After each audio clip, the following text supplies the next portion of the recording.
warahmatullahi wabarakatuh.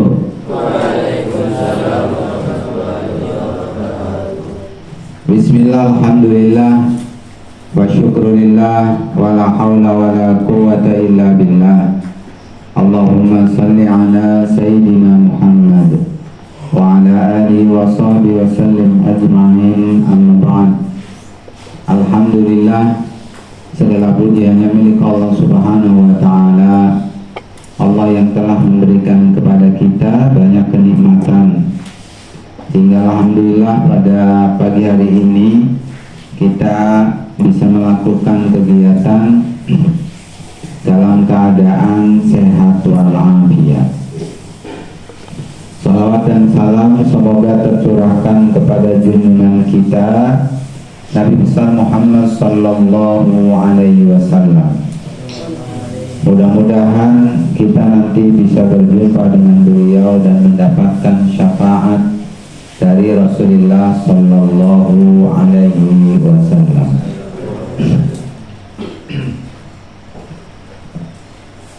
A'udzu billahi minasyaitonir rajim. Bismillahirrahmanirrahim. Wa idza talaqtumun nisaa fabalagna ajalahunna fala ta'duluhunna ay yankihna azwajahun fala ta'duluhunna ay yankihna azwajahunna idza taradaw bainahum bil ma'ruf.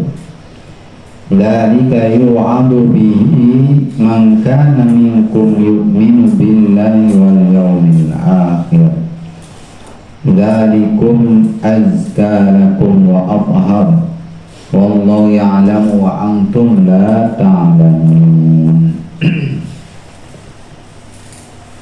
Pada hari ini kita akan mengkaji lanjutan dari ayat yang kemarin, ya, masih tentang aturan ketika seorang suami mentalak atau menceraikan istrinya. Ini panjang ya. Jadi penjelasan Allah dalam Al-Quran tentang aturan perceraian, kemudian bagaimana seorang suami memperlakukan istrinya ya ketika terjadi perceraian, dan ketika seorang istri yang dicerai akan menikah lagi dengan orang lain. Nah, ini ayatnya ya. Kata Allah, wa idza talaqtumun nisaa, dan ketika kalian, ini para suami, menceraikan istri-istri kalian, fabalagna ajalahunna, maka kemudian telah selesailah masa iddahnya, fala ta'duluhunna, maka janganlah kalian mencegah para istri kalian untuk apa? Ayang kihna, untuk menikah ya, azwajahunna, dengan suami-suami mereka, maksudnya dengan orang lain. Jadi kalau seorang suami kemudian cerai, udah selesai masa iddahnya, kemudian mantan istrinya itu ingin nikah lagi dengan orang lain, maka tidak boleh dicegah, tidak boleh dilarang ya. Itu. Nah, dalam menafsirkan ayat ini ada perbedaan pendapat. Yang pertama adalah maksudnya larangan ini adalah kepada mantan suaminya. Ya, jadi satu pendapat mengatakan bahwa maksud ayat ini larangannya itu ditujukan kepada suami-suami yang menceraikan istrinya.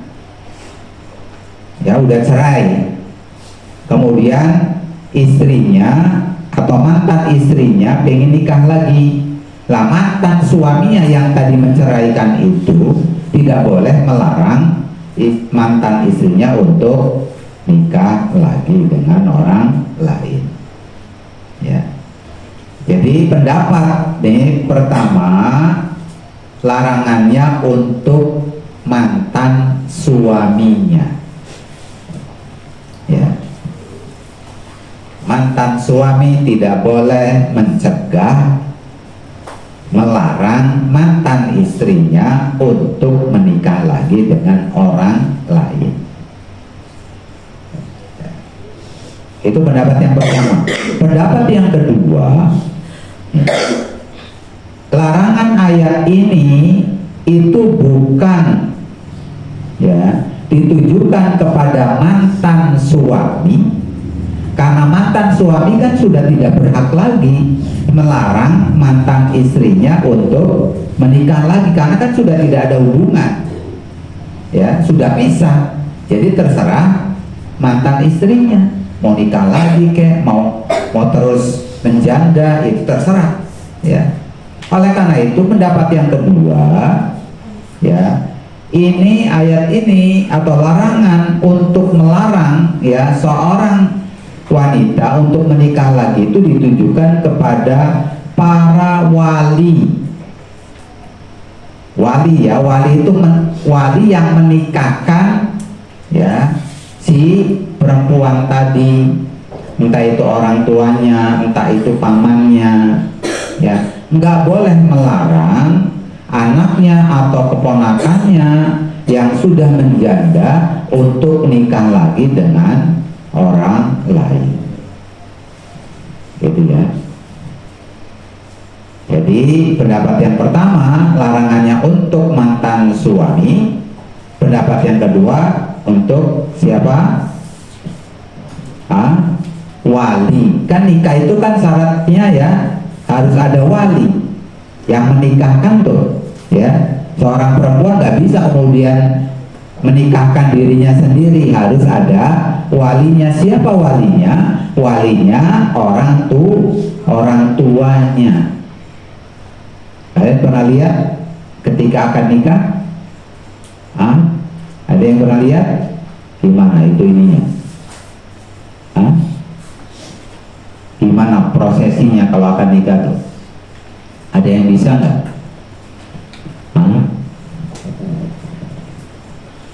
Gitu. Kan walinya orang tuanya tuh salaman tuh biasanya dia dengan siapa? Dengan calon suami, gitu. Nah ini wali kan yang menikahkan. Jadi seorang perempuan nggak bisa kemudian menikahkan dirinya sendiri, harus ada walinya. Walinya siapa? Orang tuanya atau bapaknya. Ya, bapaknya gitu ya. Kalau nggak ada bapaknya misalkan meninggal gimana?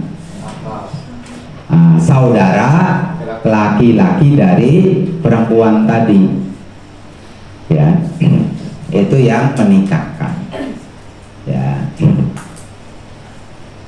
gitu ya. Nah itu dilarang ya, ini menurut pendapat kedua ya, walinya itu dilarang untuk melarang tadi ya anaknya atau saudara perempuannya itu untuk menikah lagi dengan orang lain, gitu ya.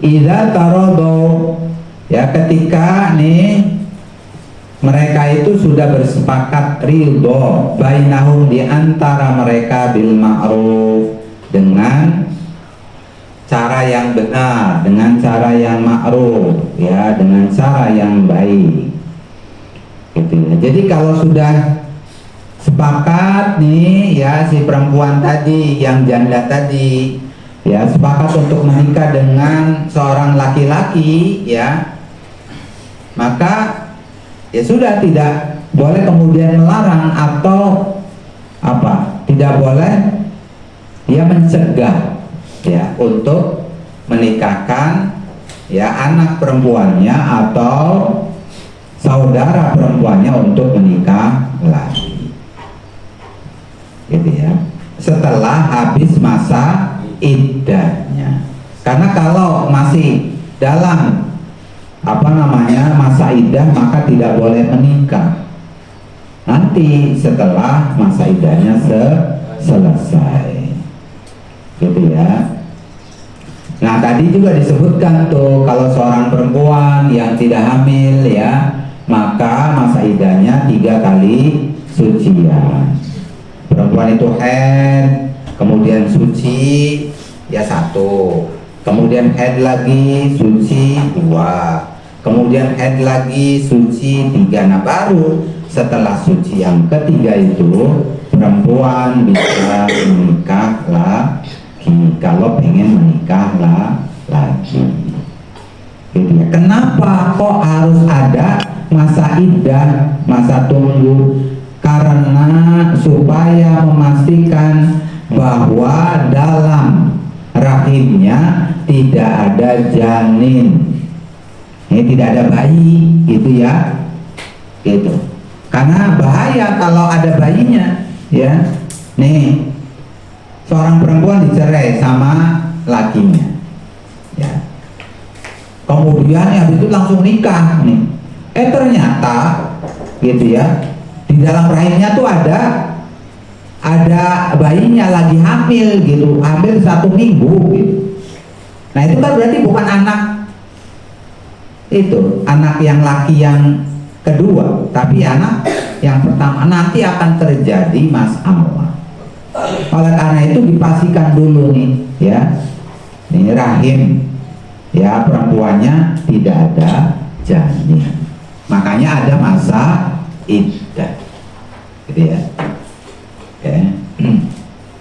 Nah, kemudian dzalika, hal yang demikian itu yu'adu bihi, ya, sudah dinasehatkan, sudah disampaikan, ya, bihi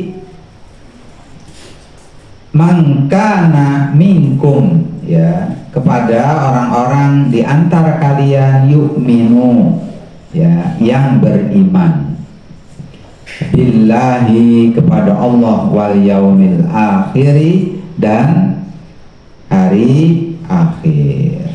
Jadi aturan yang tadi, larangan untuk mencegah seorang wanita ketika habis masa iddahnya untuk menikah lagi dengan orang lain, dengan laki-laki lain, itu sudah disampaikan, sudah diperintahkan, ya, kepada orang-orang yang beriman kepada Allah dan hari akhir. Artinya apa? Kalau kita tergolong menjadi orang-orang yang beriman, maka harus mengikuti, ya, ini aturan ini tidak boleh dilanggar, ya. Dzalikum, ya, hal demikian itu bagi kalian azka lakum, ya, itu lebih lebih suci, wa athhar, ya, dan lebih bersih, lebih baik, ya. Allah sudah mengatur, ya, terkait dengan larangan seorang laki-laki yang menceraikan istrinya, ya, untuk tidak melarang, ya, mantan istrinya untuk menikah lagi, termasuk, ya, larangan kepada wali nikah untuk menikahkan, ya, atau ketika ini seorang perempuan itu ingin menikah lagi dengan laki-laki lain. Hal yang seperti itu lebih baik, ya, lebih bersih, lebih suci. Hal itu akan mensucikan, akan membersihkan diri kalian. Artinya terbebas dari dosa. Ya, wallahu ya'lam. Wallahu, dan Allah ya'lam, ya, maha mengetahui. Wa antum la ta'lamun, dan kalian la ta'lamun, tidak mengetahui. Allah itu maha mengetahui, kita itu nggak tahu gitu. Makanya sudah ya, kerjakan saja gitu perintah Allah ini ya. Jadi tidak boleh kita kemudian melanggar. Kalau terjadi hal yang demikian tadi ya, ini aturannya ya. Kalau sudah ketemu jodohnya lagi nih seorang perempuan yang tadi, yang janda tadi, ya sudah ya, apa namanya, dinikahkan. Tidak boleh dilarang-larang, tidak boleh dicegah-cegah gitu ya. Ya, wallahu a'lam bishawab. Mudah-mudahan ya kita semuanya diberikan pemahaman, diberikan ilmu oleh Allah Subhanahu wa taala, ilmu yang manfaat dunia dan akhirat. Ala dunia wa ala kulli niyatin salihah. Al-Fatihah. A'udzu billahi minasy syaithanir rajim. Bismillahirrahmanirrahim. Alhamdulillahi rabbil alamin. Ar-Rahmanir-Rahim. Maliki yaumiddin. Iyyaka na'budu wa iyyaka nasta'in. Ihdinas siratal mustaqim. Siratal